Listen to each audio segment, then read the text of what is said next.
My son threw it in my face that I had never helped him. I only smiled and said nothing. My whole life, I kept 2 ledgers, one for the taxman and one for his future. He, a man of finance and success, saw nothing in me but an old man smelling of sawdust and wood stain.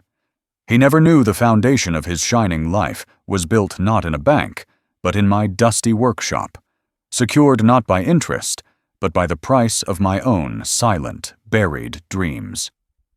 Today, he will read that book to the very last page. If this story resonated with your soul, click subscribe and let me know in the comments which city or country you're listening from. I'm truly curious to know where you're tuning in from. The day began long before the sun had cleared the jagged tops of the pine trees that stood like silent sentinels around my property. I woke not to an alarm, but to a subtle shift in the quality of the darkness, a thinning of the black ink outside my window to a deep, washed-out navy. It was a clock I had kept inside me for over 50 years. My body knew the time was 5:15 a.m., even if my eyes were still closed. For a moment, I lay perfectly still under the heavy quilt, listening to the profound silence of the house. It was a quiet born, not of emptiness, but of presence. The gentle hum of the old refrigerator downstairs, the groaning sigh of the house settling in the cool Maine air, the whisper of my own breathing. These were the sounds of my life, the steady, predictable rhythm against which everything else was measured. Getting out of bed at 72 was a slow, deliberate process, a negotiation with gravity and the ghosts of past labors. My back sent a familiar, dull ache up my spine, and my knees clicked in protest as I swung my legs over the side of the mattress. The floorboards were cold under my bare feet, a shock that sharpened the senses. I reached for the flannel robe draped over the chair, its fabric worn to an impossible softness. A second skin. Eleanor had mended the left elbow with a dark blue patch almost 2 decades ago, and my fingers found the raised stitching in the dark, a small, tangible piece of her that remained. The walk to the bathroom was a short journey through a museum of my own life. I passed the dresser where our wedding photograph sat, her smile still managing to outshine the faded silver of the frame. In the dim light, her eyes seemed to follow me. I paused, as I often did, and ran a thumb over the dusty glass. In the bathroom, I avoided looking at myself in the mirror right away. I splashed my face with cold water from the tap, the shock of it a bracing ritual that peeled away the last layers of sleep. Only then did I raise my head and meet the gaze of the stranger who lived in my reflection. The man looking back at me was a testament to time's relentless carpentry. His face was a roadmap of wrinkles, lines carved by laughter, worry, and countless hours squinting against sun and sawdust. His hair, once the color of dark walnut, was now a thin silver crown. It was his hands, resting on the edges of the porcelain sink, that told the truer story. They were large and gnarled, the knuckles swollen like knots in an old oak branch. Scars, pale and white, crisscrossed the skin, souvenirs from a slipped chisel, a careless saw blade, a lifetime of shaping wood. These hands had built a life, had held my newborn son, had comforted my dying wife. Now they trembled slightly as I picked up my toothbrush. Downstairs, the air was still and cool, carrying the faint, layered scents of my world, the sweet perfume of old wood, the sharp tang of turpentine from the workshop in the basement, and the ghost of lemon polish, the kind Eleanor always used. I moved through the quiet rooms, my slippers whispering on the worn hardwood floors. Today was different. Today, Robert was coming. He and his wife, Anne, and the grandchildren, Lily and Jake.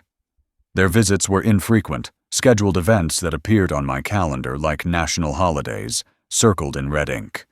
And like a holiday, they required preparation.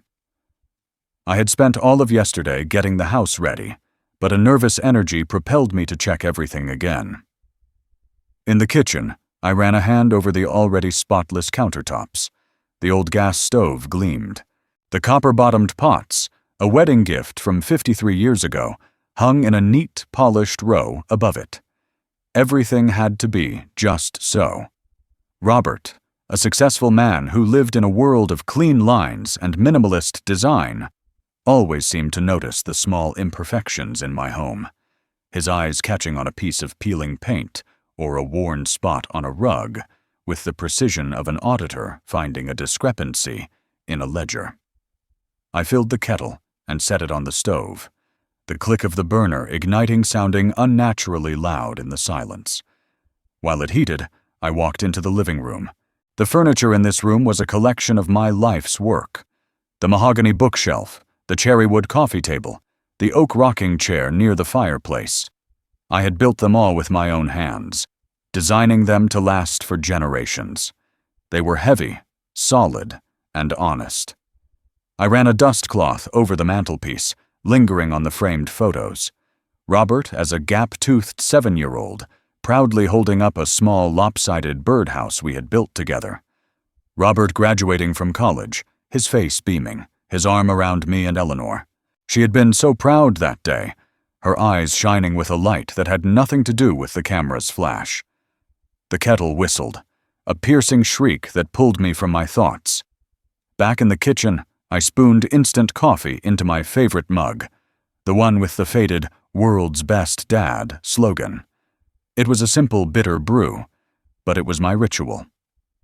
I took the mug to the kitchen table and sat in my usual chair, the one that offered a clear view of the bird feeder in the backyard. The sun was finally rising, casting long, soft shadows across the lawn. A blue jay, bold and loud, landed on the feeder, scattering a flock of smaller sparrows. I watched them, my mind a quiet blank for a few precious moments. The illusion of an ordinary day was nearly complete. But beneath the surface of my calm routine, a current of anxiety flowed. I opened the refrigerator and looked at the roast I had prepared. I had followed Eleanor's recipe precisely, rubbing the meat with garlic, rosemary, and salt, just as she had taught me. I wanted the meal to be perfect, a taste of a past he seemed to have forgotten. I wanted the house to feel like a home, not a museum. Later in the morning, I retrieved the silver from the sideboard. It was Eleanor's pride and joy, her family's silverware, heavy and ornate. I laid it all out on a soft towel on the kitchen table, the forks, the knives, the spoons. One by one, I polished each piece, the familiar cloying scent of the polish filling the air. As I rubbed away the tarnish, I saw a distorted reflection of my own face in the curve of a spoon.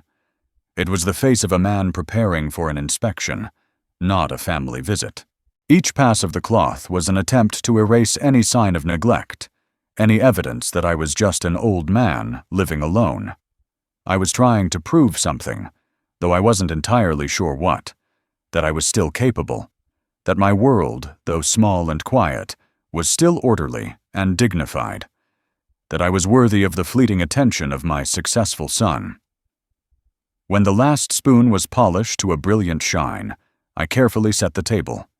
The white porcelain plates, the starched linen napkins, the gleaming silver. The stage was set. I had done everything I could. I sat in the old armchair in the living room, the one with the permanent impression of my body in its cushions, and I waited. The grandfather clock in the hall, another piece I had built and kept running for 40 years, began to chime noon. Its deep, resonant bongs marked the end of my quiet morning, the end of the illusion. Soon the sound of a car engine on the gravel driveway would break the peace, and my carefully constructed world would have to face the judgment of the world outside. They arrived precisely at noon, the crunch of their tires on my gravel driveway sounding as loud and intrusive as a rock slide. I watched from the living room window as the vehicle came to a stop, a machine that seemed too large and too black for the gentle greens and browns of my corner of the world. It was a luxury SUV, polished to a mirror shine, a stark declaration of a life lived far from dusty workshops and quiet woods. The doors opened and my family spilled out, not so much arriving as deploying. Robert emerged first from the driver's side, tall and confident in a way that always seemed to take up more space than his physical form required. He wore a crisp polo shirt and expensive-looking pants that were neither jeans nor slacks, a uniform for a life of casual success. His wife, Anne, followed, a cloud of floral perfume preceding her, a scent so potent it seemed to seep through the window glass. She moved with a quick, bird-like energy, her eyes scanning my small house with an expression that was polite but evaluative. And then the children, Lily and Jake, my grandchildren, unfolded themselves from the back seat. They were teenagers now, heads perpetually bent toward the glowing screens in their hands, their thumbs moving in a silent, frantic dance. They were plugged into a different universe, and my front porch was merely a temporary, uninteresting loading zone. The embrace I received from my son on the porch was brief and perfunctory, a firm, one-armed hug accompanied by a few solid pats on the back. It was the gesture of a busy man acknowledging a duty. Anne's kiss landed somewhere in the air beside my cheek, a whisper of contact. The grandchildren offered mumbled greetings, their eyes barely leaving their devices as they brushed past me into the house, their first question an inquiry about the Wi-Fi password. They moved through my home like tourists in a quaint museum, their presence loud even in its silence. The house, which had felt so calm and ordered just moments before, suddenly seemed small and cluttered, filled with their restless energy. Anne placed her designer handbag, a piece of immaculate leather that probably cost more than my first truck, onto the cherry-wood coffee table I had spent a month building. The soft thud it made seemed to echo, a sound of two worlds colliding. I watched as Robert's gaze swept across the room, his eyes not seeing the history in the hand-carved mantelpiece or the love in the worn armchair, but rather cataloging what was old, what was faded, what was, in his world, inadequate. We sat down at the dining table, the one I had so carefully set.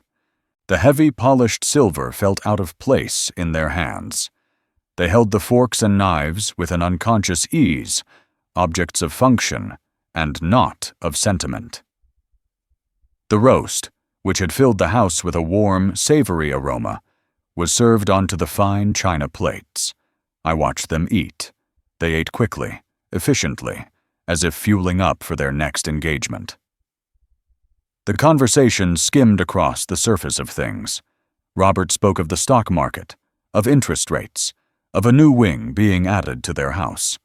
Anne described a recent charity gala, detailing the gowns and the guest list. They spoke a language of acquisitions and achievements, a dialect in which I was not fluent. I sat mostly in silence, nodding, offering a small smile when one was expected. I was the host, the patriarch, yet I felt like an invisible spectator at my own table, a ghost at the feast. The food I had cooked with such care, channeling memories of Eleanor with every pinch of rosemary, was consumed without comment, a pleasant but forgettable part of the day's itinerary. Then the conversation turned fully to Robert. He had recently closed a significant deal, and he began to recount the story with the satisfaction of a general describing a victorious battle. He leaned back in his chair, his gestures becoming broader, his voice taking on a richer, more performative tone. He detailed the long hours, the complex negotiations, the risks he had taken. He praised his team. He credited a mentor from his university days. He even gave a nod to Anne for her patience with his late nights at the office. I listened, my hands resting on the table, my knuckles white. Each milestone in his story was a ghost I knew intimately. The down payment for the condo that gave him a foothold in the city. I remembered selling a prized set of antique planes to fund it. The tuition for the business seminar that got him noticed by his first major employer. I remembered the ache in my back from a month of weekend cabinet jobs I took on to pay for it. He built his narrative brick by brick, a monument to his own perseverance, his own genius, and as he spoke, he was unknowingly paving over the foundations I had laid for him in secret. The climax of his story arrived. He paused, taking a sip of water, and looked around the room, at the faded wallpaper, at the sturdy but unfashionable furniture, at me. His expression was not unkind. It was something far worse, a sort of fond, compassionate pity. It was the look one gives to a simple, well-meaning creature who cannot possibly understand the complexities of the modern world. And then he said it. He did not shout it. He did not level it as an accusation. He stated it as a simple, unassailable fact, an obvious truth that needed to be acknowledged before the story of his triumph could be complete. He made it clear that he had climbed the mountain of his success all on his own, with no ropes, no safety net. And then his eyes met mine directly across the table, and he delivered the final, cutting blow. "You, Dad," he said, the words gentle but their weight immense. "You never helped me." The sentence hung in the air, absolute and devastating. It was not an attack. It was a verdict. It was the erasure of a lifetime.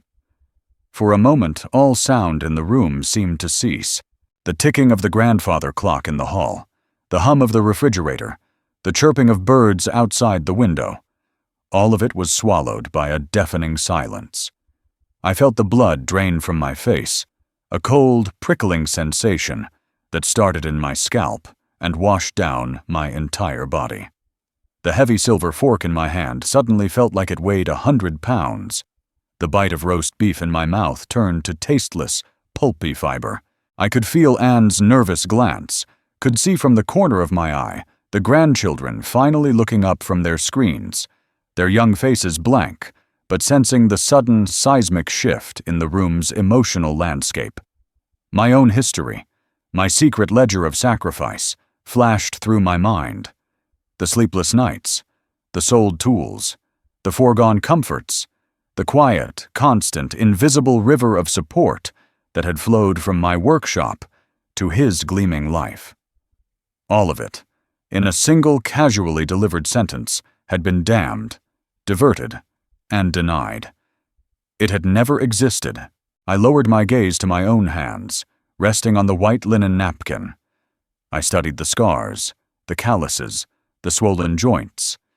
Then I looked up, directly at my son, the successful man he had become. I felt the muscles around my mouth pull themselves into a shape that was not a genuine expression of feeling, but a carefully constructed mask. I smiled. It was a small, tight, empty smile. And I gave a slight nod, a gesture of concession. I conceded the point, the argument, the reality he had created for himself. In that moment of profound humiliation, I chose the quiet armor of silence, the only defense I had left. The sound of their car engine dwindled, a fading hum that was slowly absorbed by the immense quiet of the surrounding woods. When it was gone completely, the silence that rushed back in to fill the void was different from the one I had woken up to. It was a heavy, suffocating silence, thick with the residue of their visit. The air, still holding the ghost of Anne's perfume, felt foreign and wrong. I stood motionless in the living room, a statue in the wreckage of a battlefield. My gaze fell upon the dining table. It was a scene of hasty departure. A crumpled linen napkin lay beside a half-eaten slice of roast. Anne's wineglass bore a perfect, waxy crescent of her lipstick on its rim. Crumbs littered the polished wood. The beautiful, orderly stage I had set had been unceremoniously abandoned, a testament to a performance that had ended disastrously. I felt a profound disconnect from the space, as if I were looking at a stranger's house. The urge to clean, to restore order, was entirely absent. Instead, a powerful need to escape, to retreat from this contaminated space, rose within me. I turned my back on the mess, on the lingering presence of my family, and walked toward the basement door. The cool brass knob felt solid and real in my hand, an anchor in the swirling sea of my emotions. I opened the door and was greeted by the familiar scent of cool, damp earth and aging wood. The wooden stairs groaned under my weight, a weary but welcoming sound. Each step down was a step away from the man who had smiled and nodded at the dining table, and a step closer to the man I actually was. With every footfall, the oppressive quiet of the house above was replaced by a different kind of silence below. This was a working silence, a silence filled with the latent energy of creation. When my feet touched the cold concrete floor of my workshop, I felt as if I had finally come home. I took a deep, deliberate breath.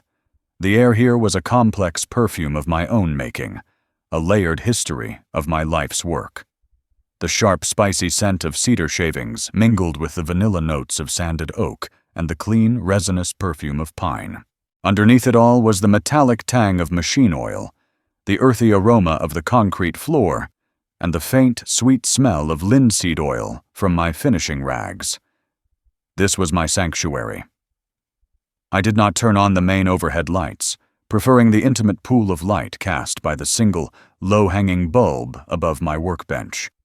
Its yellow glow softened the hard edges of the room, turning the space into a cavern of shadows and secrets.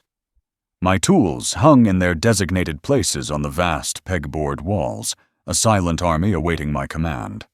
There were the handsaws, their teeth sharp and glinting, a family of chisels arranged by size, their polished rosewood handles worn smooth by my grip, the heavy cast-iron planes that had belonged to my father. Each tool was an extension of my own hands, a repository of skill and memory. A fine pale dust of countless projects coated every surface, a soft, homogeneous layer that muted the colors of the world and captured the light, like a winter frost. I walked over to my main workbench, the heart of this subterranean kingdom. Its surface, a thick slab of maple, was a map of my past, scarred with cuts, peppered with drill holes, and stained with rings of glue and varnish. I ran my hand over its surface, feeling the familiar geography of its imperfections. This bench had never judged me. It had borne the weight of my frustrations and witnessed the quiet joy of my small triumphs. It had always been an honest partner. I sank onto the worn wooden stool, its legs uneven from decades of use, and let the full weight of the afternoon crash down upon me. In the protective embrace of my workshop, the mask I had worn upstairs finally crumbled. The words, his words, echoed in the quiet space, no longer just a memory, but a living presence in the room. You never helped me. The phrase circled in my mind, each repetition stripping away another layer of my composure. It was a clean cut, a wound inflicted with surgical precision, straight through the heart of my identity as a father. I felt a hot surge of anger, followed by a wave of sorrow so profound it felt like I was drowning. For years, I had accepted his distance, his casual disregard for my world. I had told myself it was the natural way of things. The son grows up, builds his own life, and the father recedes into the background. I had believed that my actions, the quiet, steady provision of support, would speak for themselves. I had been a fool. My actions had not spoken. They had been silent. And silence, I now understood with chilling clarity, could be interpreted as absence. It could be edited out of the story altogether. I thought of Eleanor. I could almost see her standing in the doorway of the workshop late at night, a cup of tea in her hands, her face etched with worry as she watched me work on yet another side job. She never questioned why I pushed myself so hard. She knew. She saw the sacrifices. She was the sole keeper of that truth alongside me, and with her gone, that truth now lived only in me, a story with no audience. It was the thought of her, of our shared, unspoken pact, that finally broke the dam of my passivity. I could not let his version of the story be the final one. I owed it to her. I owed it to the man I had been for the last 50 years.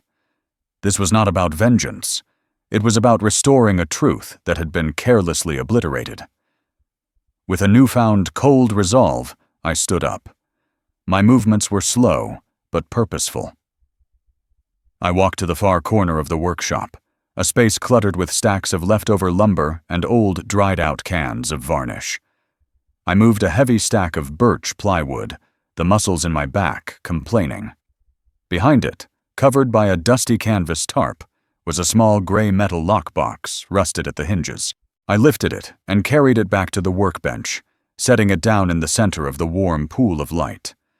The key was on the same ring as the key to my truck, a small, simple skeleton key.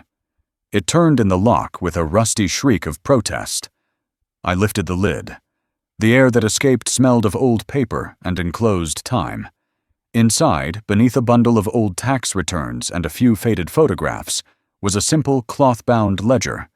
Its cover was a deep navy blue, now faded to the color of a twilight sky.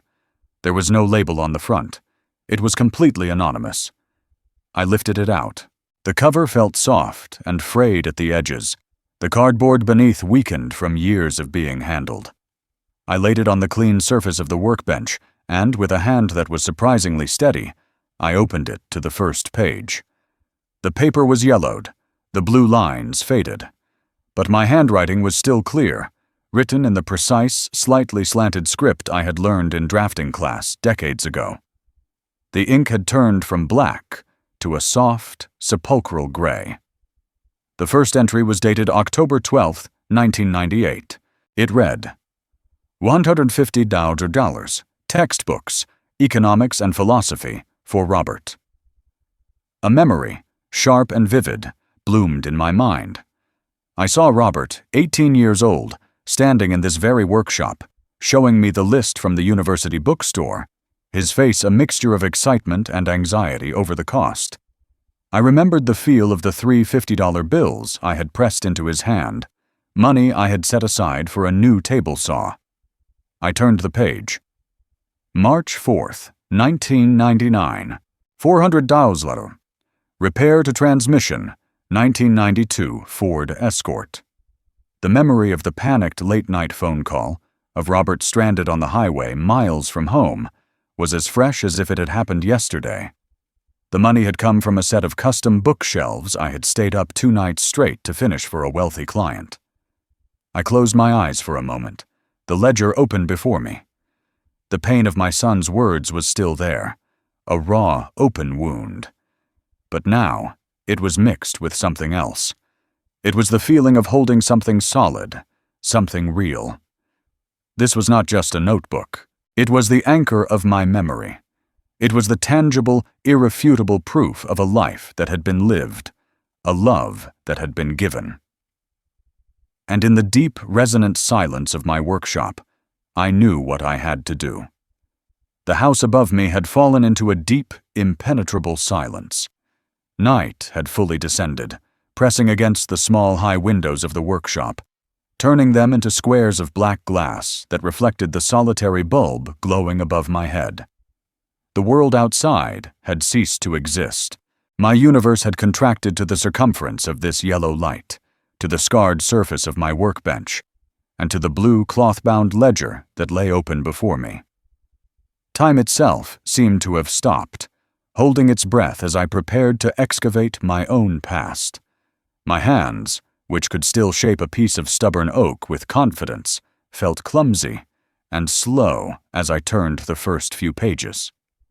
The brittle paper whispered in the quiet, a sound like dry leaves skittering across pavement.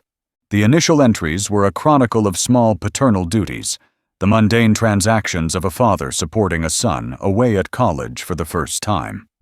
$100 for a new winter coat, $75 for a train ticket home for Thanksgiving, $200 for a replacement laptop when his old one died during midterms. Each line item, written in my neat, measured script, was a ghost.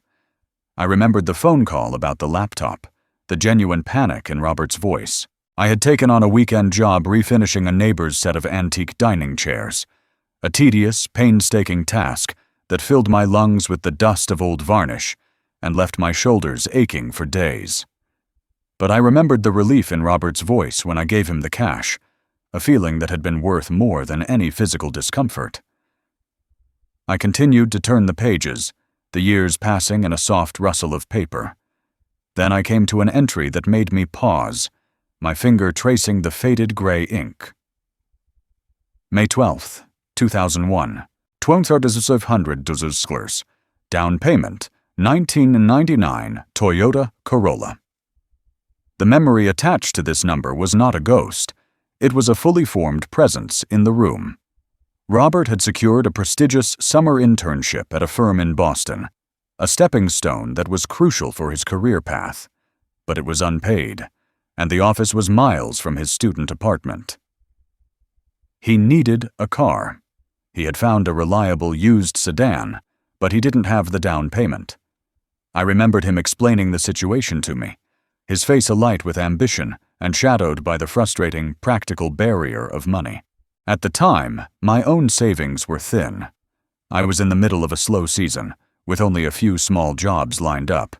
But I had an asset, a treasure I kept locked in a felt-lined wooden case. It was a set of rare hand-forged Japanese chisels, a gift from an old master craftsman I had apprenticed under as a young man. Their laminated steel blades could hold an edge like no other, and their red oak handles felt like they were extensions of my own hands. They were my pride, a symbol of my dedication to the craft. I sold them to a collector in Vermont. I remembered the hollowness I felt as I packed them away, the quiet finality of it. 2 days later, I placed 25 $100 bills in an envelope and gave it to Robert. He had been ecstatic, his gratitude effusive and sincere. He promised to pay me back as soon as he was on his feet. I had smiled, telling him not to worry, feeling the phantom weight of the chisels in my hands. My finger moved down the page, and the sense of coldness in the pit of my stomach intensified. I knew what was coming next. There, on a page by itself, as if requiring its own space to bear its weight, was a single entry. September 20th, 2004, $15,000. Final repayment of outstanding federal student loan. This was not a memory of a tool sold or a weekend of lost sleep. This was the memory of a choice made in the shadow of death. Eleanor had been diagnosed 8 months prior. The doctors had been gentle but direct, their words cloaked in the soft language of probabilities and limited options. There was, however, a new experimental treatment available at a private clinic, a sliver of hope that was not covered by our modest insurance plan. For months, we had been quietly putting every spare dollar into a separate savings account, a hope fund, as Eleanor called it. It was our secret weapon in a war we were slowly losing. Around that same time, Robert was graduating.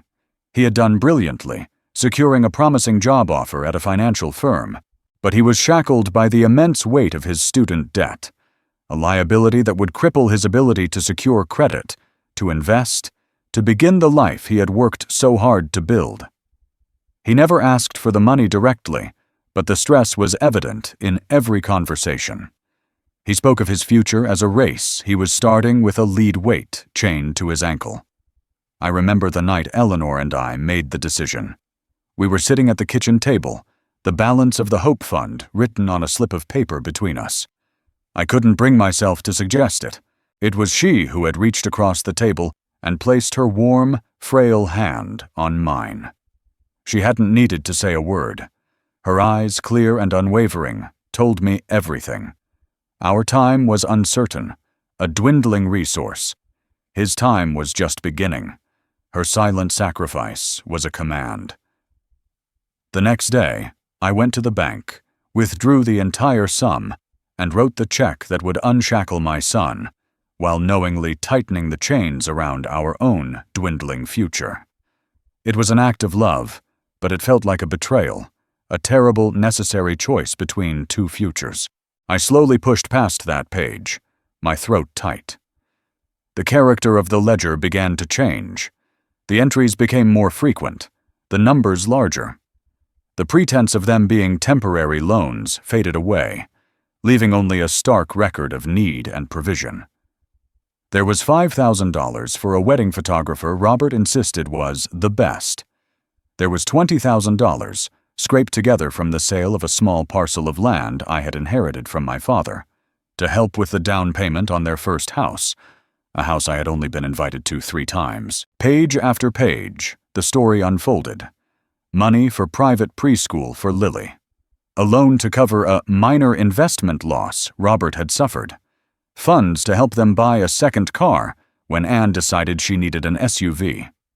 Each transaction was a quiet erosion of my own security, a chipping away at the small foundation I had built for my own old age. Each one was a dream deferred, the new workshop I had wanted to build, the trip to see the giant sequoias Eleanor had always dreamed of, the simple peace of mind of having a cushion against the unknown. I had traded it all, piece by piece, for the polished, seamless success of my son's life. He had built his shining castle on a hill, never knowing that the stones had been quarried from the bedrock of my own small mountain. Finally, I reached the last entry, dated just over a year ago. It was for a modest sum to fix a leaky roof on their vacation home. I read the words, and then I slowly closed the blue cover of the ledger. I did not feel the hot, explosive rage I had anticipated. Instead, a profound and heavy calm settled over me. The shock and humiliation I had felt at the dinner table had been a raw, shapeless pain. But now, that pain had been given a name, a date, a number. It had been quantified and catalogued. It was real. It was a history, meticulously documented in my own hand. My son hadn't just insulted me. He had unknowingly tried to burn down the library of my life. But he had failed, because I was still sitting here, and I was holding the last surviving copy. My hand rested on the worn cloth cover, feeling the solid weight of the book. It was no longer just a record of debts. It was a testament, and in the deep, listening silence of my workshop, I knew that the time for silence was over. The story deserved to be read. For a long time, I did not move. I remained on the stool in my workshop, the closed ledger lying on the bench before me like a sealed indictment. The cold resolve that had crystallized within me upon reviewing its pages began to thaw, its sharp edges softening into a murky, chilling pool of doubt. The initial righteous anger had been a fire, warming me against the shock of my son's words. But as the hours crept by in the subterranean quiet, that fire died down to embers, and a damp, creeping cold began to seep into my bones. It was the cold of consequence. The ledger was no longer a shield of truth. It felt like a weapon, heavy and dangerous in its potential for destruction. And I, a man who had only ever used his hands to build, was now contemplating an act of demolition. I began to question the very foundation of my new purpose. Was this truly a quest for truth? Or was it a carefully disguised, more palatable form of revenge? A desire to inflict a wound as deep as the one that had been inflicted upon me. The thought was nauseating.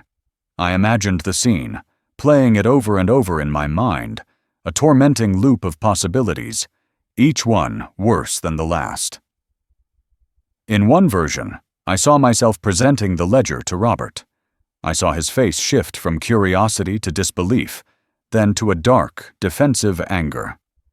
I could almost hear the words he would use, the sharp, cutting arguments of a man skilled in twisting narratives to his advantage. He would accuse me of keeping score, of tallying up a father's love as if it were a common debt. He would call me petty, a bitter old man holding on to ancient history. He would reframe my sacrifices as acts of control, a way of indebting him to me forever. In this imagined future, my truth would be twisted into a weapon against me, and I would be left not vindicated, but exposed and shamed, the villain of a story I had intended to correct. The very act of revealing the truth would become the ultimate lie. The thought made my hands tremble. Then another, perhaps more terrifying scenario unfolded in my mind. I saw him take the ledger, flip through the pages with a detached, almost bored expression. His world was one of deals worth millions, of assets and portfolios that I could barely comprehend. What were these figures from a bygone era to him now? A few thousand here, a few thousand there. The cost of a single business dinner, perhaps. I pictured him closing the book with a soft thud, a slight patronizing smile on his face. He might even thank me, a casual, dismissive gesture, before changing the subject to the weather or his next vacation. In this version, my grand revelation, the sum of my life's hidden work, would not even register as significant. It would be a footnote in the epic of his success, a minor accounting discrepancy from a past he had long since outgrown. The humiliation of that would be 1,000 times worse than his anger. It would be a final confirmation of my own insignificance. But the deepest fear, the one that coiled in my gut like a cold serpent, was the vision of finality. I saw the confrontation ending not in anger or dismissal, but in a quiet, permanent severing of our bond. I saw him looking at me with the eyes of a stranger, his face a mask of disappointment and hurt. I saw him walk out the door of my house for the last time. I saw the future stretching out before me, an endless expanse of silent holidays, unanswered phone calls, and the slow fading of my grandchildren's faces from my memory. The price of setting the record straight would be the utter annihilation of my family. I would win the argument, but lose my son. I would be left alone in this quiet house, clinging to a victory that tasted of ash, my righteousness a cold comfort in an empty room. Was any truth worth that? Was it better to live with a palatable lie than to die in a state of desolate, absolute honesty? The weight of that question was immense, and I felt myself buckling beneath it. I stood up from the stool and looked at the old cast-iron stove in the corner of the workshop, where I sometimes burned wood scraps on the coldest winter days. The temptation to take the ledger, to thrust it into the stove's dark mouth and reduce it to a handful of gray, meaningless ash, was overwhelming. To burn the evidence would be to restore the fragile piece, to accept the wound and allow it to scar over, however imperfectly. I could not bring myself to do it. Torn and exhausted, I turned my back on the ledger and the workshop that had become my interrogation chamber. I needed air, a different perspective. I climbed the stairs, my legs feeling heavy and weak. The house upstairs was dark and cold. The mess on the dining table was still there, a monument to my pain. I walked past it, into the living room. Moonlight filtered through the windows, painting the furniture in pale, ghostly strokes. My eyes were drawn to the mantelpiece, to the collection of photographs that traced the timeline of our family. And they settled on one in particular. It was a silver-framed picture of Eleanor, taken on a trip we had made to the coast 20 years ago. It wasn't a posed shot. I had caught her unaware as she looked out at the ocean. The wind was whipping a few strands of hair across her face, and she was squinting slightly against the bright sun, a small, genuine smile playing on her lips. It was a picture not just of her face, but of her essence, strong, honest, and utterly without pretense. Looking at her, a specific memory surfaced, pushing aside the fog of my doubts.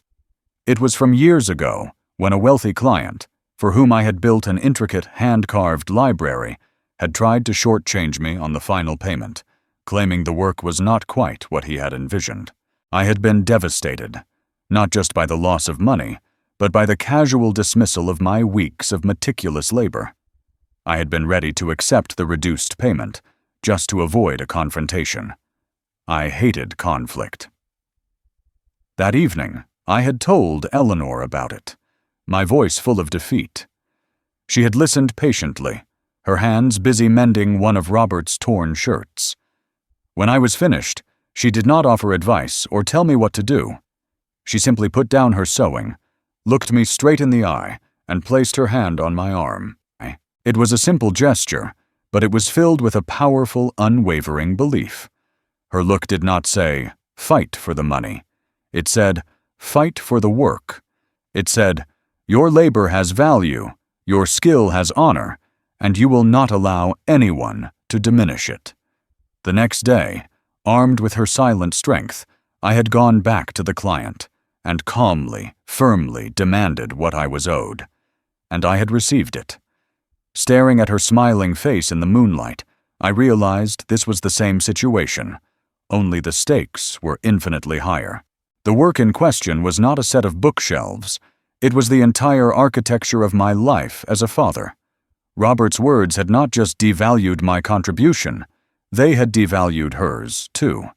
Every sacrifice I had made, she had made alongside me, in her own quiet way. She had managed the household on a tighter budget. She had mended old clothes instead of buying new ones. She had offered me her unwavering support when I was exhausted and discouraged. The ledger was our story, not just mine. To burn it would be to betray her memory. To remain silent would be to dishonor the silent, powerful partnership that had been the bedrock of my entire life. My motivation shifted, purified by her memory. This was no longer about my wounded pride. It was not about punishing my son. It was about honoring the truth of a life we had built together. It was a duty I owed to her, to the woman who had always believed in the value of honest work. The fear of the consequences did not vanish, but it shrank, reassigned to a secondary importance. I reached out and touched the cool glass of the photograph. I then turned and walked back toward the basement door, my steps now steady, my purpose clear. I descended once more into my sanctuary. The blue ledger still lay on the workbench. It was not a weapon. It was not a bomb. It was a testament, and I was its keeper. The first light of dawn found me still in the workshop, the blue ledger sitting on the bench like a stone in the center of my world. My resolve, forged in the moonlight by the memory of Eleanor's face, was firm. I would not burn the book. I would not let the truth die with me.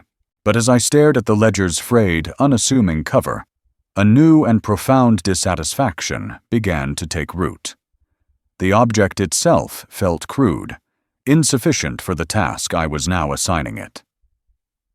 To simply hand this book to Robert, to thrust this stark, cold accounting of my life into his hands, felt like a brute force attack. It was an act of confrontation, not communication. It was a list of grievances, a bill for services rendered. It was an accusation, and an accusation I knew would only be met with defense, with anger, with the closing of a door that might already be almost shut. I had spent a lifetime speaking a language that Robert had never bothered to learn, the language of the hands, of the grain, of the patient shaping of raw material into something of purpose and quiet beauty. I had built his first crib, his childhood desk, the bookshelves that held his university texts. My love for him was in the tight dovetail joints, the hand-sanded finishes, the silent, sturdy presence of the things I had made. He had lived his life surrounded by my vocabulary, but he had never learned to read it. Now, for this final and most important message, I could not abandon my native tongue. The truth needed a vessel. It needed a form that could speak of the care, the patience, and the silent labor that the numbers in the ledger only hinted at. The message had to be delivered not as an attack, but as a final, perfect piece of my life's work. My gaze lifted from the ledger and began to roam the familiar landscape of my workshop. I saw the stacks of lumber, neatly arranged by species, that lined the far wall. They were a library of possibilities, a collection of stories waiting to be told. I stood up and walked over to them, my hand trailing along the rough edges of the boards. I considered the oak, my most trusted and familiar material. It was strong, honest, and reliable. But it was too plain, too utilitarian. The message it would send was one of simple, dutiful strength, and this story was more complex than that. I ran my fingers over a plank of dark American walnut, its grain rich and deep like fertile soil. It was beautiful, but it felt too somber, too funereal. This was not meant to be a memorial to a dead relationship, but a chance, however slim, at a resurrection of understanding. I needed a material that spoke not of sorrow, but of a truth that was intricate and, in its own way, beautiful. My search led me to a corner of the workshop I rarely visited, where I kept the special pieces, the boards I was saving for a project that was worthy of them. And there, leaning against the damp stone wall, was the one. It was a single, wide plank of bird's-eye maple I had bought from a traveling lumber salesman more than 20 years ago. I had paid a small fortune for it, recognizing its rare quality, and I had been waiting for the right moment to use it ever since. I pulled the heavy plank from the shadows and carried it to the workbench, laying it down beside the ledger. Even covered in a fine layer of dust, its potential was breathtaking. I wiped it down with a soft rag, and the wood's secret came to life. The surface was not a simple, straight grain. It was a constellation of small, swirling patterns, tiny knots that looked like the eyes of a bird. Hundreds of them. They shimmered in the light, giving the wood a depth and a life that was almost magical. The symbolism was so powerful, so immediate, that it struck me with the force of a physical blow. These were the eyes that had seen everything. These were the countless, unacknowledged moments of sacrifice, the silent hours of labor, the hidden anxieties, and the quiet acts of love. The wood itself was a witness. Its beauty was not overt or flashy. It was subtle, complex, and required a close, patient look to be fully appreciated. It was the perfect metaphor for the story I needed to tell. The plan began to form in my mind, not as a vague idea, but as a complete and detailed blueprint. I would build a box, a simple, perfectly proportioned box to hold this ledger. It would be my final gift to my son, and my final statement. I took out a pad of graph paper and a sharpened pencil. My hands, which had felt so uncertain just an hour before, were now steady and sure. I began to sketch. The design would be clean, almost severe in its simplicity. There would be no ornate carvings, no decorative moldings. The wood itself was the decoration. Anything else would be a distraction. The power of the piece would reside entirely in its craftsmanship. The corners would be joined with hand-cut dovetails, not the quick, machine-made kind, but the delicate, precise pins and tails that interlock with a satisfying, permanent strength. The dovetail joint is an honest one. It displays its own construction. Its strength is visible. It is a joint that, once assembled, is almost impossible to pull apart. It speaks of connection, of an interlocking dependence. It was the right choice. I decided there would be no metal, no hinges, no lock, no nails or screws. The box would be an object of pure woodworking, a testament to the craft. The lid would not be hinged, but would be a piston-fit design, crafted to slide perfectly into place with just the slightest whisper of air pressure. This would require a level of precision that bordered on the obsessive, a tolerance measured in fractions of a millimeter. The act of opening the box would have to be slow and deliberate. The lid could not be casually flipped open. It would demand a moment of intention from the person opening it. Finally, I considered the interior. The ledger could not simply rest against the bare wood.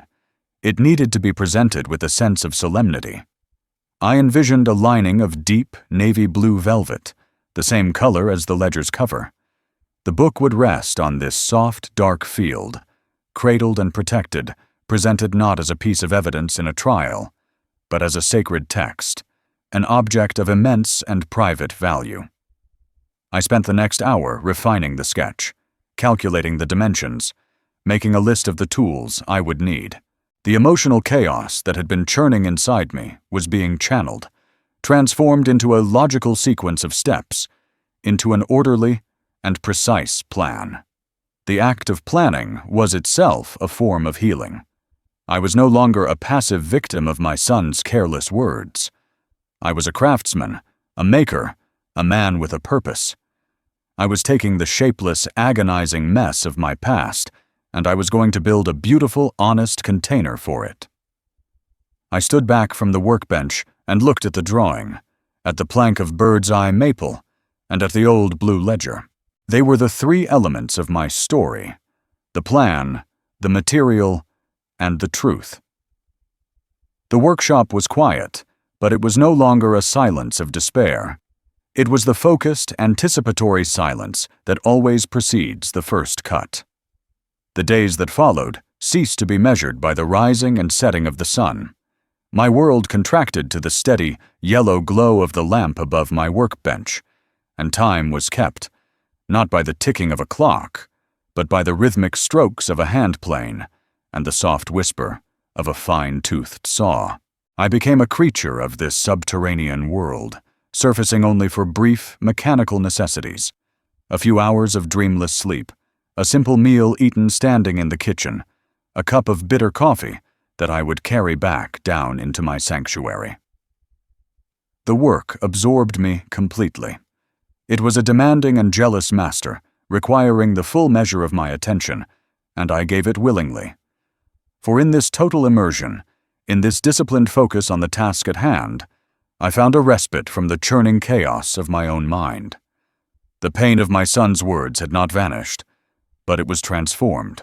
It was no longer a wild, untamed beast tearing at me from the inside. It had become a fuel, a source of focused energy that I could pour into the wood through the conduit of my hands. The process began with the marking of the first cut. I laid the plank of bird's-eye maple on the bench, its constellation of tiny eyes seeming to watch me with a patient, ancient wisdom. I measured not twice, but 3 times, my pencil making a barely visible tick mark. Then I took my marking knife, its steel edge honed to a surgical sharpness, and guided by a heavy steel square, I scribed a deep, clean line across the grain. This was the point of no return. The moment the blade severed the first fibers of the wood, the plank ceased to be a piece of raw material and began its journey to becoming the box. I picked up my Japanese pull saw, its thin, flexible blade designed for precision. The first stroke was tentative, a delicate whisper. Then, finding the groove of the scribed line, the saw settled into its work, cutting on the pull stroke with a steady, rhythmic shh that was the only sound in the workshop. The scent that rose from the cut was clean and sweet, with a faint hint of vanilla and spice. It was the smell of the maple's hidden life, released into the air by the violating, yet creative, act of the saw. With the main sections cut, the laborious process of dimensioning the lumber began. Each of the 4 sides of the box had to be perfectly flat, perfectly square, and of a precisely uniform thickness. I worked by hand, forgoing my loud and aggressive powered tools for the quiet intimacy of the hand plane. I clamped the first piece into my vise and selected my longest jointer plane, its cast iron body heavy and cool in my hands. The work was a physical meditation, a dance of body and tool I had practiced for over 50 years. The forward push from the legs and shoulders, the steady pressure, the slight lift at the end of the stroke. With each pass, the plane lifted a translucent, gossamer thin shaving of maple that curled and fell to the floor. The sound was a soft, satisfying shing, the voice of a sharp blade moving through willing wood. I worked until the surface was as flat and true as a sheet of glass, checking my progress constantly with a steel straightedge, searching for the slightest deviation, the smallest sliver of light that would betray an imperfection. It was repetitive, demanding work, and beads of sweat soon traced paths through the fine sawdust on my brow. But in this rhythm, my mind grew still. The endless loop of resentment and doubt was silenced, replaced by a singular focus on the task, flat, straight, square. As I worked, my mind did not remain entirely blank. The meditative state did not erase my past, but it allowed memories to surface gently, without the sharp, painful edges they had possessed before.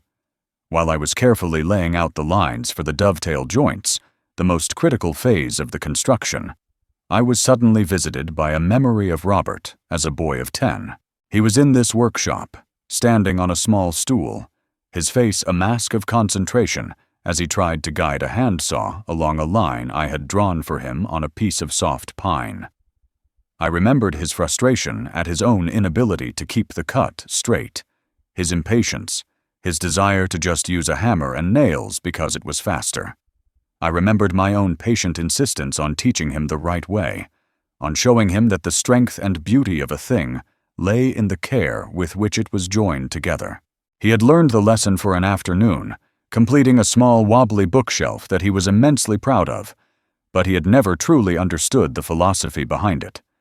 He had grown into a man who always sought the fastest, most efficient path, the world of the nail gun and the quick fix, a world where the slow, difficult, and invisible work of building a strong joint had no value. The memory was not painful. It was simply sad, a quiet acknowledgement of a fundamental difference that had been present in our natures from the very beginning. The cutting of the dovetails required my absolute, undivided attention.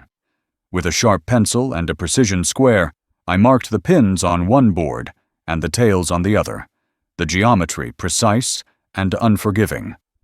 Then, with my finest dovetail saw, I began to cut.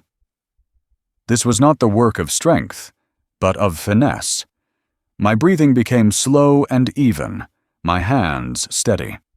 I was not cutting to the line, but beside it, leaving the graphite itself as a witness to my accuracy. The delicate work of removing the waste material between the pins and tails I did with a set of razor-sharp chisels and a wooden mallet. Tap, tap, tap. Each gentle strike was a calculated blow, carving away the unwanted wood to reveal the perfect, interlocking shape beneath.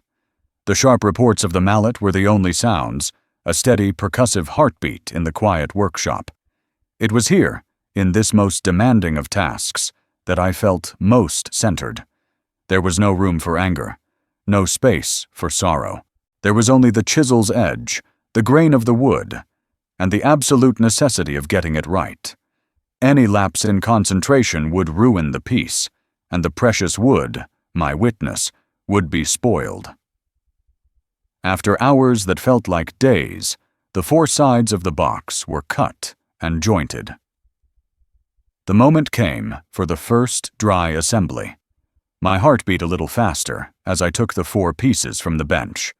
I aligned the first corner, the precisely cut tails of one board hovering over the pins of the other.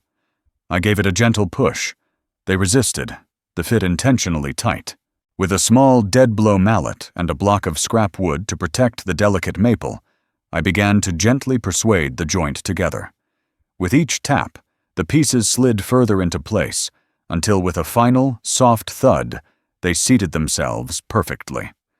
The joint was seamless, a beautiful visible expression of strength and interdependence. I repeated the process for the other three corners. When I was finished, I stood the assembly on the workbench. It was no longer four separate pieces of wood. It was a single, unified object. A perfect, hollow square of shimmering bird's-eye maple. It had a presence, a life of its own. I ran my hand over the interlocking corners, feeling the flush, seamless transition from one board to the next. A profound, quiet satisfaction washed over me, a feeling of peace that I had not felt in a long, long time. The chaos of my emotions had not been conquered, but it had been harnessed. It had been given form, and in the silent, sawdust-scented air of my workshop, I looked at what I had made and felt, for the first time in weeks, a sense of hope. I was in the process of fitting the lid, the most delicate and nerve-wracking stage of the box's construction. The four sides, perfectly joined, stood on the bench before me, a testament to the focused calm I had cultivated over the past several days. My world had become a universe of microns and whispers.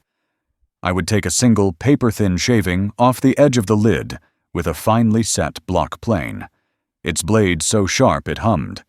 Then, I would test the fit. It was a conversation between my hands and the wood, a slow, patient dialogue where the goal was a perfect, seamless union. The air was still and thick with the sweet, powdery scent of sanded maple. My breathing was even. My mind was empty of everything but the task. I was so completely immersed in this tangible, quiet reality that when the telephone began to ring upstairs, the sound was a physical shock, a violent, electronic shriek that ripped through the fabric of my concentration. It was a sound from a different planet. For 3 full rings, I remained perfectly still, the block plane frozen in my hand, hoping it would stop. It was an unwelcome emissary from the world of noise and demands, the world I had so effectively shut out. But it persisted, its shrill, insistent summons echoing down the basement stairs, a sound that would not be ignored. With a sigh of profound reluctance, I set the plane down, carefully, on a clean rag. The spell was broken.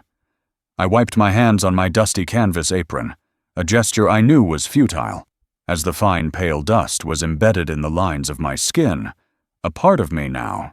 Ascending the stairs was like rising from a great depth, a diver returning to a surface world whose atmosphere was thin and hostile. With each step, the comforting scent of the workshop receded, replaced by the neutral, stale air of the main house. As I reached the top of the stairs, I glanced back. The box sat in the warm pool of light from the single bulb, a small glowing beacon of purpose. It was my anchor, the physical manifestation of the truth I was trying to serve. The thought gave me the strength to walk into the kitchen and pick up the receiver. The plastic felt cold and alien against my ear, a stark contrast to the living warmth of the wood I had been holding moments before. The voice on the other end was Robert's. It was exactly as I had known it would be, cheerful, confident, and moving at a pace that seemed to generate its own wind. It was the voice of a man who did not have time for doubt, a man whose world was a series of objectives to be met and obstacles to be overcome. He was completely, utterly oblivious. There was no trace of the tension from our last meeting in his tone, no acknowledgement of the chasm his words had opened between us. For him, that afternoon had clearly been a minor, forgettable event, already archived and dismissed. He launched into a monologue about his work, his voice buzzing with the energy of a recent victory. He spoke of markets, of portfolios, of a competitor's misstep that his company had capitalized on. The words were a torrent of abstractions, a language of percentages and projections that had no weight, no texture, no physical reality. As he spoke of millions of dollars being moved with the click of a button, my eyes wandered around my own small, quiet kitchen. I saw the crack in the linoleum near the stove, the faded pattern of the curtains Eleanor had sewn, the way the afternoon light fell across the simple pine table I had built for our first anniversary. My world was a world of things that could be touched, things that wore their history on their surfaces. While he spoke of his abstract empire of numbers, I could feel the phantom sensation of the plane in my hand, the satisfying friction of a sharp blade against hardwood. I could feel the fine sawdust still coating my arms and the deep, settled ache in my lower back from hours spent hunched over my work. We were not just in different places. We were living in different realities. Then, after a lengthy, breathless account of his latest triumph, the tone of his voice shifted. It became lighter, more casual, the sound of a man transitioning from important business to a minor domestic matter. He mentioned that he and Anne were exhausted, that they had decided on the spur of the moment to fly to the Caribbean for a long weekend. He painted a quick, vivid picture of white sand and blue water, a world of effortless relaxation that was as foreign to me as the surface of the moon. And then, with the thoughtless ease of a man accustomed to having his needs met, he made his request. He asked if I would mind driving over to his house a few times a day to look after their new puppy and water Anne's collection of orchids. It was not a question so much as an assumption. The request was a small thing, a trivial favor in the grand scheme of a life. But in that moment, it felt like a deliberate and exquisitely crafted piece of cruelty. The irony was so immense, so staggering, that it almost took my breath away. He had sat at my table and erased my life's work, my decades of silent, foundational help, and now he was asking me for the most menial, insignificant kind of help, the kind one would ask of an idle neighbor or a hired service. A wave of the old hot anger washed over me, but it was immediately followed by a feeling that was colder and clearer. The request was a perfect, final piece of evidence. It proved that in his mind, I did not exist as a person with a life of my own. I was simply a retired old man, a vacant space on a chessboard, a resource with zero perceived value, available to be moved at his convenience. My time, my purpose, my profound and all-consuming work on the object sitting on my bench downstairs, none of it was real to him. He could not conceive that I might be engaged in something that was, to me, more important than his dog or his wife's flowers. I looked at my hands, at the sawdust ingrained in my knuckles, and I thought of the box. I thought of the hours of planning, the painstaking labor, the emotional and spiritual energy I had poured into every perfect joint. I was in the midst of creating the most important object of my entire life, and my son saw me as an unemployed house-sitter. The vast empty distance between his perception of me and the reality of my existence was no longer a chasm. It was a galaxy. In that moment of cold clarity, my resolve, which had been wavering just days before, became as hard and as dense as granite. The box was not just a project. It was a necessity. It was the only possible reply. I gave my answer. It was a single quiet word of assent. My voice was a stranger to me, a flat, colorless thing that betrayed none of the seismic shifts happening within me. An argument would have been pointless, a waste of breath. Arguing with him would be like trying to describe the color blue to a man born blind. He accepted my agreement with a cheerful, distracted thanks, and after a few more words about flight times and where he would hide the key, he ended the call. I held the receiver in my hand for a long moment after the line went dead, listening to the hum of the dial tone. It was the sound of an empty connection. I carefully placed the receiver back in its cradle. I did not rush. I stood for a moment in the silence of the kitchen, feeling the echo of his alien world fade away. Then I turned deliberately and walked back to the basement door. The interruption was over. I descended the stairs, returning to my own reality, to the honest scent of wood and the truth that was slowly, patiently, taking shape under my hands, my purpose now sharper and more keenly defined than ever before. The box was built. The four sides stood joined in a testament to the strength of a well-made dovetail joint. The lid and bottom were cut and fitted, and the raw construction was complete. But it was still a thing in the white, a body without a soul. It was a well-formed sentence without punctuation or inflection. The most crucial part of the work, the part that would transform it from a mere container into a true vessel, was yet to begin. The finishing process is not an afterthought for a craftsman. It is the final, intimate conversation with the wood. It is an act of revelation, not of concealment. And I approached it with the same reverence I would a sacred rite. The first step was the long, patient journey of sanding. It began not with sandpaper, but with a finely honed cabinet scraper, its blade sharpened to create a subtle burr. I drew the scraper across the surface of the maple, and it lifted shavings so thin they were like wood smoke, curls of fiber that were almost transparent. This leveled the surface, removing any minute unevenness left by the plane, creating a perfectly flat foundation. Only then did I turn to sandpaper. This was not the work of a noisy, aggressive machine, but a slow, tactile process, done entirely by hand, with a small cork block to back the paper.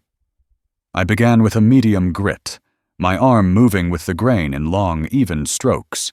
The sound was a soft, rhythmic shushing, a counterpoint to the silence of the workshop. With each pass, I was erasing the final, invisible scars of construction, creating a uniform surface, a blank canvas. This first sanding was a kind of purification, a removal of the past to prepare for the future. After an hour of this steady work, I wiped the box down with a cloth and moved to a finer grit. The sound of the sanding softened to a whisper. The dust I was creating was no longer granular, but a fine, silky powder that floated in the lamplight like motes of captured sunshine. The process was meditative. My mind, which had been so turbulent, was now as focused and as smooth as the surface growing under my fingertips. I was not thinking about Robert, or the past, or the uncertain future. I was thinking only of the pressure of my hand, the feel of the wood, the search for that one tiny patch of roughness that might have escaped my notice. I progressed through 4 grades of sandpaper, each one finer than the last, each one removing the almost invisible scratches of its predecessor. The final sanding was done with a paper as fine as parchment, and by this point, I was no longer abrading the wood, but burnishing it. I was polishing the individual wood fibers themselves, closing the pores, creating a surface that felt not like wood, but like cool, polished stone. It had developed its own soft internal luster, a delicate sheen that came from the wood's own structure, not from any artificial coating. I would close my eyes and run my fingertips, the most sensitive of my tools, over every square inch of the box. This was the only way to truly know if the work was done. When my touch could detect no difference between the sanded maple and a piece of smooth, cool glass, I knew I was ready for the next and most transformative step. The choice of finish was never in doubt. I would not entomb this beautiful wood in a thick plastic shell of polyurethane or lacquer. Those finishes sit on the surface, creating a barrier that reflects light, but seals away the true life of the wood. They are a lie, a shiny mask. I wanted a finish that would penetrate, that would become one with the maple, that would nourish it and reveal the full holographic depth of its grain. I wanted an honest finish. I chose a simple traditional mixture of pure linseed oil and beeswax. On a small electric hot plate in the corner of the workshop, I created a makeshift double boiler.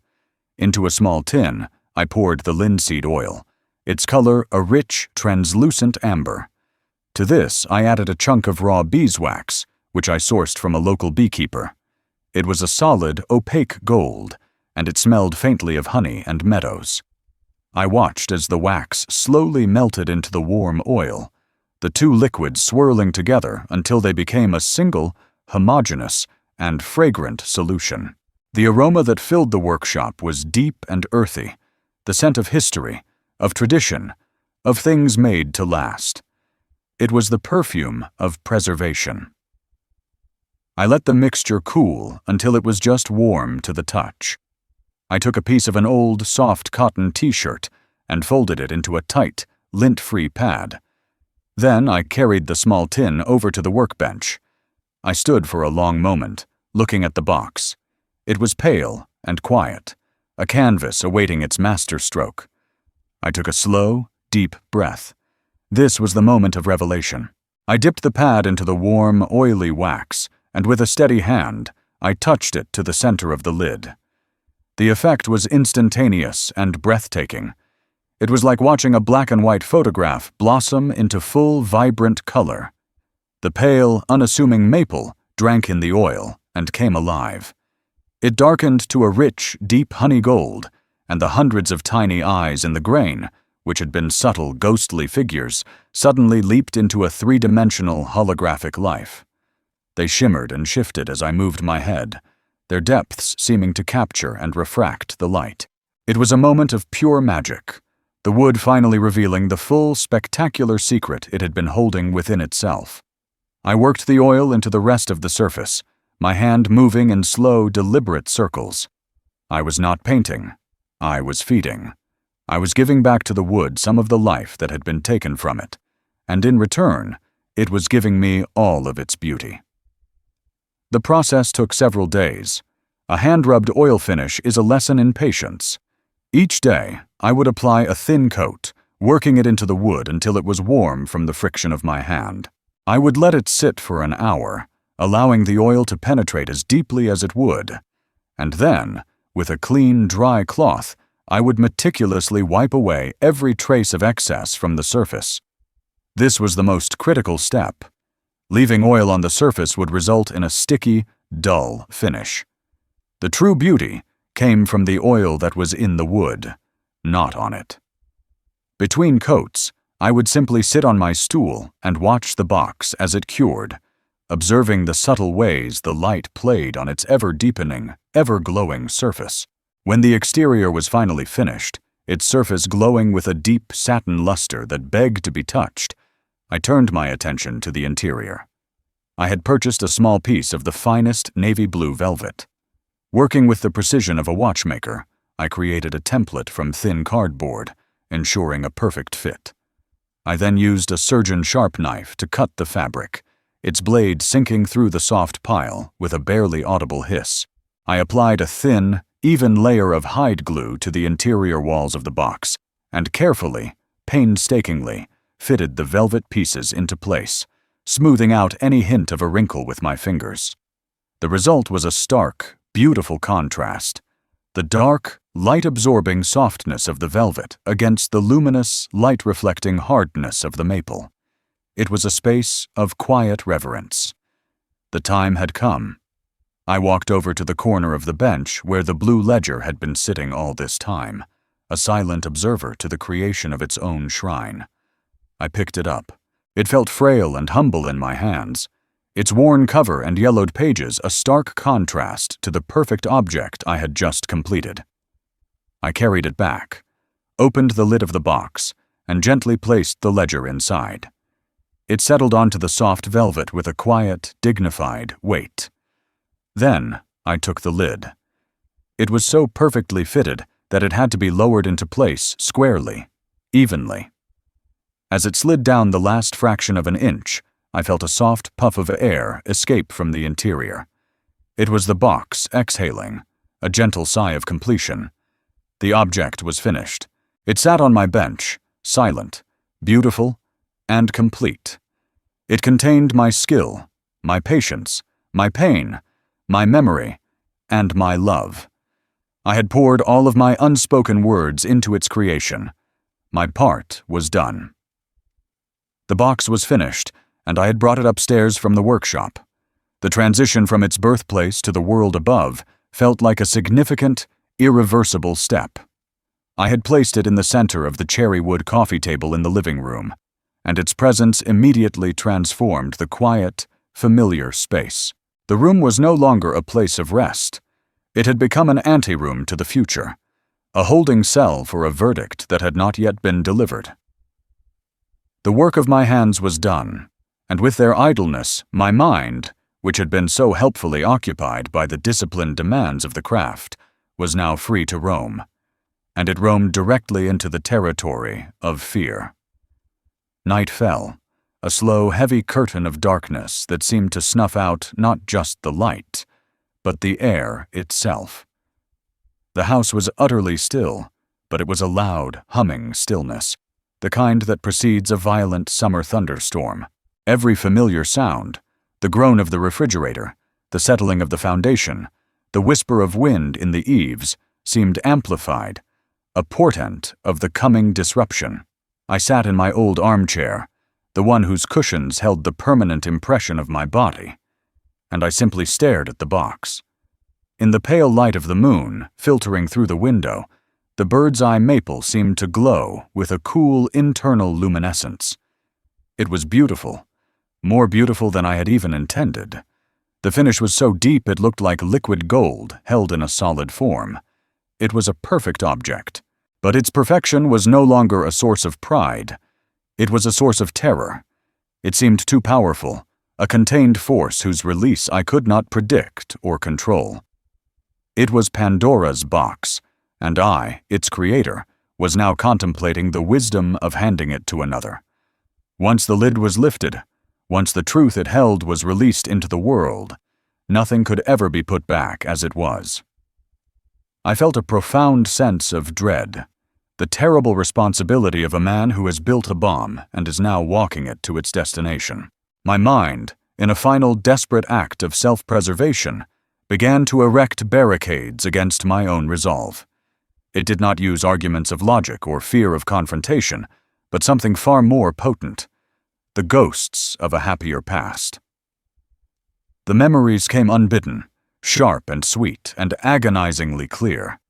I saw Robert as a boy of 6, a whirlwind of scabby knees and boundless energy, struggling with his first two-wheeled bicycle. I felt the phantom ache in my own back from bending over, one hand on the seat, the other on the handlebars, jogging alongside him down our quiet street. I remembered the exact moment of letting go, the terrifying, exhilarating second when my hand left the seat, and he was, for the first time, pedaling under his own power. I remembered his initial wobbly panic, followed by a whoop of pure, unadulterated joy as he sailed away from me down the sidewalk. My heart had swelled with a fierce, painful pride. It was the fundamental job of a father, I had thought then, to teach your child how to leave you. I had done it well, but the act I was planning for tomorrow felt like the opposite of that release. It was not a letting go, but a pulling back, a forced reckoning with a past he had already pedaled far, far away from. The scene in my mind dissolved, only to be replaced by another. We were on Lake Annabessacook, in my small aluminum fishing boat. Robert was perhaps 12. It was just after dawn, and a thick pearly mist was rising off the water, muffling the world in a soft gray blanket. We were not talking. We did not need to. We sat in a comfortable, companionable silence, sharing a thermos of hot chocolate that Eleanor had insisted we take, our lines trailing in the still, dark water. I remembered the sudden, frantic tug on his line, the way his eyes widened with surprise and excitement. I remembered him reeling in a small, glistening perch, its scales flashing in the emerging sun. The fish was not big enough to keep, but he held it with a reverence that was almost holy before we gently released it back into the depths. The day had not been about catching fish. It had been about the shared silence, the mist, the simple, uncomplicated fact of being a father and a son together in a boat. Now I was preparing to shatter that shared silence forever. I was about to cast a line into the past and reel in a monster of resentment and blame, a catch that could never be thrown back. Was the truth worth the cost of poisoning such pure and simple memories? This procession of ghosts was a form of torture. They were my mind's final desperate attempt to convince me to choose peace, even a fragile, dishonest peace, over the brutal clarity of the truth.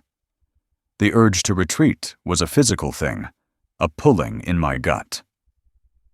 I stood up from the armchair, the creak of its old springs sounding like a cry of protest. I walked to the coffee table and picked up the box.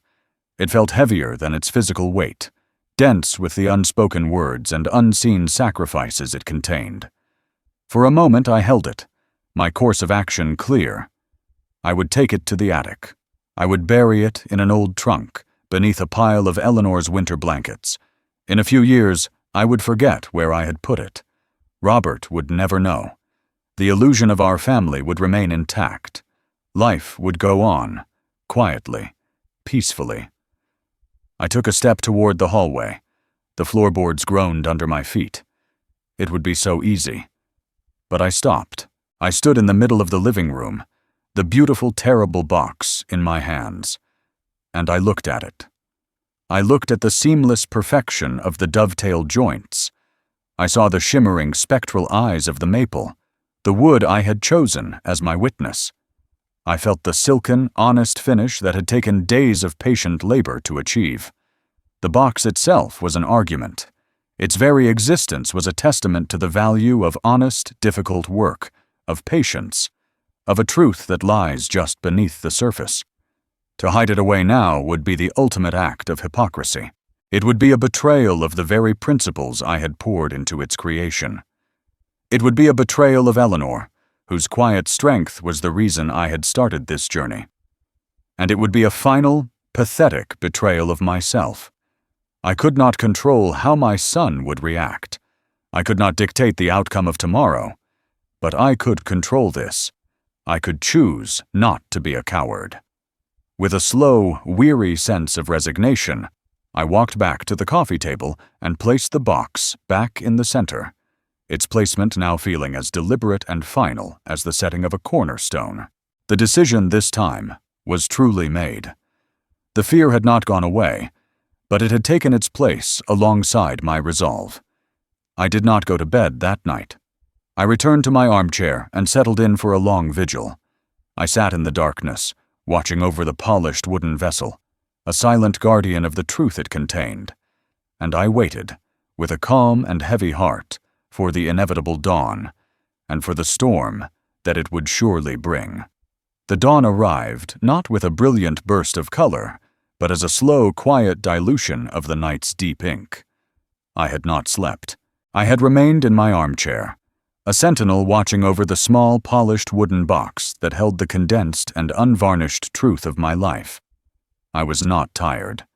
The long hours of darkness had burned away the last vestiges of my fear and doubt, leaving behind a strange and lucid calm. My body felt light, my senses sharp. I was a ship that had been stripped down for a coming storm, everything not essential thrown overboard. I was ready. I watched the sun's first rays slant across the living room floor, illuminating the dust motes dancing in the still air.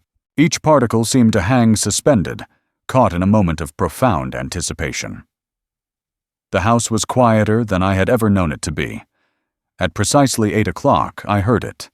The sound began as a distant tremor, a low hum that grew steadily into the familiar, aggressive crunch of tires on my gravel driveway. The storm had made landfall. I did not move from my chair. I did not rush to the window. I simply sat, my hands resting on the worn arms of the chair, and I listened as the engine was cut. A car door slammed shut, and heavy, purposeful footsteps approached my front door. Robert came in without knocking, a habit born of a lifetime of casual ownership of this space. He was a whirlwind of preoccupied energy, dressed for travel in a way that managed to look both casual and expensive. He was already on his way out, his mind miles ahead, likely somewhere over the Atlantic. He tossed a set of keys onto the small table in the entryway, the metallic clatter a sharp, jarring sound in the quiet room. He began to recite a list of instructions for the dog: feeding times, veterinarian's number, the specific brand of treats the puppy preferred. His voice was clipped and efficient, the voice of a man delegating a minor task before moving on to more important matters. He did not seem to notice the charged stillness in the room, or the fact that I had not moved from my chair, or the strange, luminous object sitting on the coffee table before me. He finished his instructions, gave a quick, distracted glance at his watch, and turned to leave. That was the moment, the pivot point upon which everything would turn. The casual, easy rhythm of his departure was something I had to consciously, deliberately break. It felt like stepping in front of a speeding train. I rose from the chair. The movement was slow, measured, and it seemed to pull all the sound from the room. Robert paused at the door, his hand on the knob, and looked back at me, a flicker of impatience in his eyes. I did not speak. I walked to the coffee table, and with both hands, I lifted the box. I held it with a reverence that was not feigned. It was the physical embodiment of my life's deepest and most painful truths, and it deserved to be handled with care. I turned and walked toward him, my steps even and unhurried on the worn wooden floor. I stopped a few feet from him and held it out, an offering. He looked from my face to the box and back again, his expression a mixture of confusion and mild annoyance, as if this were an inconveniently timed and utterly baffling birthday gift. He took it from me.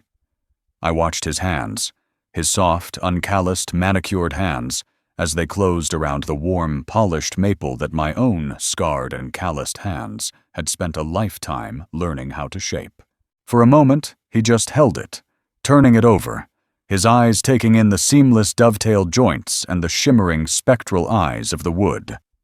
A flicker of genuine admiration crossed his face, the appreciation of a man who recognizes quality, even if he does not understand the soul behind it. He tried to lift the lid, but the piston fit resisted his impatient tug. He looked at me, a question in his eyes. I made a small, slow gesture with my own hands, a lifting motion, indicating that it required patience, a straight and even pull. He tried again, more carefully this time. The lid slid upwards with a soft, protracted hiss, the sound of air being displaced, the sound of a seal being broken. The box exhaled its secret. He looked inside, and his brow furrowed in deeper confusion. He saw the dark, plush velvet, and nestled within it, the humble, incongruous object, the old blue cloth-bound ledger. The stark contrast between the magnificent vessel and its mundane contents was a riddle he could not immediately solve. He looked at me again, his expression now bordering on irritation, as if this were some kind of strange, senile joke. I did not react. I simply held his gaze.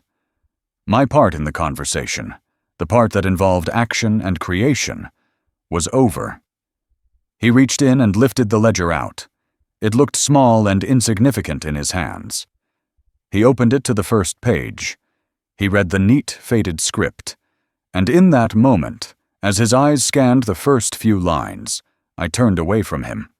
It was a conscious act of will. I would not stand there and watch his face, would not attempt to gauge his reaction, would not give him an audience for his pain or his anger. This was a reckoning that he had to face alone. I walked to the window that looked out onto the backyard, onto the ancient oak tree, whose branches were gnarled like the knuckles of my own hands. I placed my palms flat on the cool windowsill, grounding myself. The entire world seemed to shrink to the space of the room behind me. My own heartbeat was a deafening drum in my ears. I focused on the sounds, the deafening, crushing silence, a silence so total it felt like a pressure against my eardrums. And then, the only sound in the universe, the soft, dry rustle of a page being turned. It was a small sound, but it was as loud and as final as a slamming prison door. A long pause, filled with a silence that was heavier than the one that had preceded it. Then another rustle, another page. I could feel, without seeing, the subtle shift in the room's atmosphere. The air grew thick, heavy, difficult to breathe. I did not know what was happening on his face, but I could feel the invisible shockwaves of his discovery radiating through the floorboards. I kept my back to him, my eyes fixed on a single trembling leaf on the oak tree outside. The storm had broken. The lightning had struck. And now, I was standing in the blinding, silent flash, waiting for the thunder to finally roll in. I remained at the window, my back to the room, a sentry at the edge of my own life. The world outside, the world of the oak tree and the slow crawl of the morning sun, was a kind of anchor, a fixed point of reality in a room where the very laws of gravity and time seemed to have been suspended. Behind me, the terrible, quiet sacrament of the reading continued. The rustle of each page turning was the only sound, a dry, brittle counterpoint to the frantic, silent beating of my own heart. With every rustle, I felt another layer of a lifetime of burden being lifted from my shoulders and transferred into the air of the room. It was a strange, hollowed-out feeling, a sense of becoming lighter, of being slowly emptied of a weight I had carried for so long, I had forgotten it was even there. I was no longer a participant in this drama. I had delivered the script, and now I was merely a member of the audience, waiting for the final act to unfold. My anger, which had been the fuel for this entire endeavor, had burned itself out, leaving behind not ash, but a clean, cool emptiness. The page turning, which had seemed to go on for an eternity, finally stopped. The cessation of that small sound was more jarring than any shout could have been. It was followed by a silence that was different from the one that had come before. It was not the silence of anticipation. It was the silence of arrival, a silence of finality. I knew, with an instinct that went deeper than hearing, that he had reached the last entry, the last date, the last number. The story was now fully told. I did not turn. I kept my gaze fixed on the yard, on a small patch of clover near the roots of the old oak. I heard a sound behind me, a sharp, quiet intake of air, as if a man who had been underwater for a very long time had just broken the surface. It was followed by the soft, definitive thud of the ledger being closed. A moment later, I heard the weary creak of a kitchen chair, the sound of a body surrendering its weight not to rest, but to the sheer, crushing force of a revelation it could no longer stand to support. Then came the most telling sound of all. It was a long, slow, shuddering exhalation of breath. It was not a sob or a sigh, but the sound of a structure collapsing in on itself, of a lifetime of carefully constructed certainties being deflated, leaving only a hollow space behind. It was the sound of my son, perhaps for the first time in his adult life, being rendered utterly and completely speechless. I remained at the window. I gave him the dignity of this silence, this moment of terrible private unraveling. I thought of Eleanor, and a wave of profound, aching sadness washed over me. I wished she could have been here, not to witness our son's humiliation, but to help bear the weight of this raw and painful birth of truth. She would have known what to do, what to feel. I, on my own, felt only a vast and weary emptiness, a sorrow for the boy he had been, and for the man he had just discovered he was. After a period of time that had no measurement, I felt a subtle shift in the room, a sense that the initial shock was beginning to recede, leaving something else in its place. It was time. Slowly, deliberately, I released my grip on the windowsill and I turned around. The man sitting at my kitchen table was not the man who had walked through my door an hour ago. That man, the confident, successful whirlwind of a man, was gone. In his place sat a stranger, hunched and diminished, his shoulders slumped in a way that seemed to pull his entire frame inward. His expensive travel clothes, which had looked so sharp and effortless before, now seemed like an ill-fitting costume, a shell that had been vacated by its owner. His head was bowed, and he was staring intently at his own hands, which lay palms up on his knees. They were clean, manicured hands, the hands of a man who worked with numbers and ideas. They were nothing like my own. He seemed to be studying them as if they were foreign objects he had never seen before. The powerful, almost arrogant aura that had always surrounded him had completely evaporated, leaving behind a vacuum of profound and visible shame. He looked in that moment, not like a captain of industry, but like a small lost boy. He must have sensed my gaze, because he slowly lifted his head. Our eyes met across the space of the room. I had prepared myself for anything, for anger, for denial, for tears, for accusations. I was prepared for none of what I saw. There was no anger in his eyes. There was no defiance. There was only a vast, deep, bottomless ocean of comprehension. It was a look of pure, unadulterated horror, the look of a man who has just been shown a true and undeniable reflection of his own soul, and is shattered by what he has seen. In his gaze, I saw the dawning, sickening understanding of the scale of his own blindness, the sheer, staggering weight of the life he had so casually negated. For an instant, I saw past the 45-year-old man, and I saw the 7-year-old boy to whom I had given the mug, the boy who had believed I was the best dad in the world. The two figures seemed to occupy the same space, the man's terrible new knowledge superimposed over the boy's innocent ignorance. I held his gaze. I did not offer pity. I did not offer comfort. I did not offer a triumphant, unspoken, "I told you so." I simply stood there and bore witness. I was the keeper of this truth, and my final duty was to watch, unflinchingly, as it was finally received. The moment could not hold. It was too raw, too heavy with the weight of unspoken decades. He broke eye contact first, his gaze falling back to his own hands. He needed to escape. The room, the house, my very presence. It had all become a torture chamber for him. His movements were stiff, robotic, devoid of their usual fluid grace. He stood up from the chair. He walked to the coffee table where the open box still sat. With a strange mechanical precision, he picked up the blue ledger, placed it back onto the velvet lining, and fitted the lid back into place. He did not leave the box behind. He did not reject it. He took it. He lifted it with both hands, its weight now his to carry. He turned, and without a single word, without another glance in my direction, he walked out of the front door, leaving it open behind him. I heard his heavy, shuffling footsteps on the porch, the frantic crunch of his shoes on the gravel driveway. A car door opened and closed. The engine started with an angry roar, a stark contrast to the profound silence he had left behind. The sound of the tires, spitting gravel as he accelerated away, faded into the distance. And then, there was silence once more. But it was a new kind of silence. It was clean. It was light.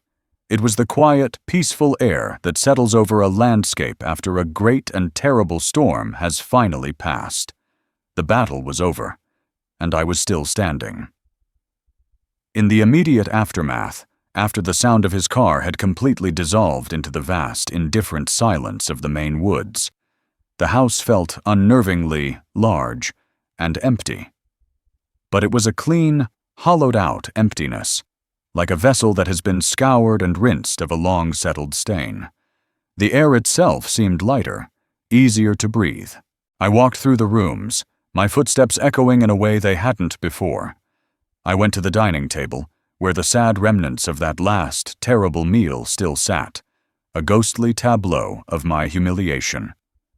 Without hesitation, I began to clear it away. I scraped the cold, congealed food from the china plates. I stripped the linens from the table. I washed and dried and polished Eleanor's silver. The simple, methodical act of restoring order was a balm to my spirit. I was not just cleaning a room. I was reclaiming my home, cleansing it of the toxic residue of a long-held injustice. When I was finished, the house was immaculate, returned to its quiet, dignified state. And for the first time in a very long time, it felt entirely my own. The days that followed fell into their old, familiar rhythm, but the rhythm itself felt different. I still woke before the sun. I still drank my bitter coffee at the kitchen table. I still spent my days in the workshop below. But a fundamental shift had occurred within me. The routines were no longer a bulwark against a rising tide of bitterness, a way to mark the passage of a lonely and unappreciated existence. They were simply the way I chose to live my life. A quiet joy began to seep back into the small corners of my world. I found myself noticing things again, details that had been rendered invisible by the gray fog of my resentment. I saw the intricate, iridescent beauty in a pigeon's feather on the lawn.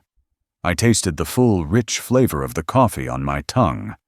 I felt the profound pleasure of a chisel's edge as it sliced cleanly through a piece of cherry wood, the curl of the shaving a perfect, fragrant spiral.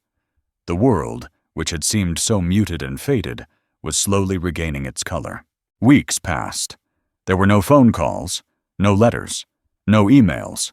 There was only a profound and unbroken silence from Robert's end of the world. In the first few days, I had braced myself for it, expecting a call of anger or a stilted, difficult conversation. But as the silence stretched from days into a week, and then 2, I realized that I was not holding my breath. I was not waiting. The peace I had found was not a conditional peace, dependent on his apology or his understanding. It was my own. I had done what I had to do, not for him, but for me, and for the memory of the life I had built with Eleanor. I had taken the shapeless, agonizing truth of my past, and I had given it a beautiful, honest form. I had honored my own story. That, I discovered, was enough. My inner victory was not in his defeat, but in my own liberation. I was no longer defined by his perception of me. I had reclaimed my own narrative, and I found that it was a story I could live with in peace. One Tuesday afternoon, a month to the day after Robert had left with the box, the mail truck left a small, square package on my porch. It was professionally wrapped in plain brown paper, the address printed on a neat white label. I felt no particular surge of anticipation as I carried it inside. I assumed it was a book I had forgotten ordering, or perhaps a catalog. I sat at the kitchen table and cut the tape with my pocket knife. Inside, there was a great deal of protective padding, and nestled within it was a carefully constructed box from a custom framing shop in Boston. My heart, which had been so steady, gave a slight, traitorous flutter. I lifted the object out. It was a picture frame, simple and unadorned, but I knew at a glance that it was a work of extraordinary quality. The wood was bird's-eye maple, the same wood I had used for the box, and the mitered corners were so perfectly joined they seemed to have grown that way. The grain shimmered under the kitchen light. It was a quiet, profound acknowledgement, a message sent in my own language. My eyes then went to the image protected behind the glass. It was a photograph I had never seen before. It was of me, sitting in my old armchair in the living room. At my feet on the floor were Lily and Jake. It must have been taken during their last tense visit, but this captured moment held none of that tension. The grandchildren were not looking at their phones. They were looking up at me, their faces full of a rare, unguarded curiosity. I had a hand raised, my finger pointing, and I could remember with a sudden, startling clarity the exact moment. I had been telling them the story of how a particular knot in the pine floorboards looked like the profile of a wolf if you looked at it just right. They had been, for that one brief instant, completely captivated.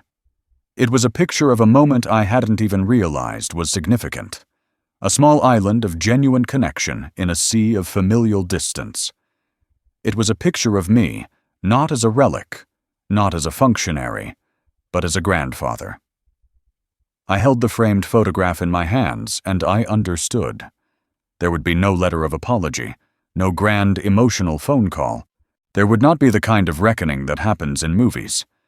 There would only be this quiet, beautiful, and deeply intentional gesture. The frame was his acknowledgement of my world, of the value of a thing made slowly and with care. The photograph was his acknowledgement of my place in his world, in his family. It was his way of saying, without words, the only thing that truly mattered. I see you now. It was not an erasure of the past, but it was a promise for the future, a promise to look closer, a promise to pay attention. It was a beginning. I took the photograph down to my workshop. The afternoon sun was streaming through the high windows, illuminating the familiar dusty air with shafts of golden light. I cleared a space on a shelf next to my most treasured hand planes and a small, intricate carving of a songbird I had made for Eleanor years ago. I placed the frame there. It did not look out of place. It looked like it belonged. I stood for a moment, looking at the image of myself with my grandchildren, and I felt a sense of peace so deep and so complete that it felt like coming home after a long and arduous journey. I then turned back to my workbench. I picked up a small, clean block of basswood and my favorite carving knife. I was not working on a commission or a project with a deadline. I was simply working for the joy of it. As the knife made its first clean cut, sending a small white curl of wood falling to the bench, I was not thinking about my son. I was not waiting for his next call. I was simply here, in my sanctuary, the scent of wood in the air, the familiar weight of the tool in my hand, the quiet, steady rhythm of my own life restored. The victory had been won, not in a confrontation, but in the silence. And the new dawn was not a fiery sunrise, but this, the gentle quiet and peaceful light of an ordinary afternoon.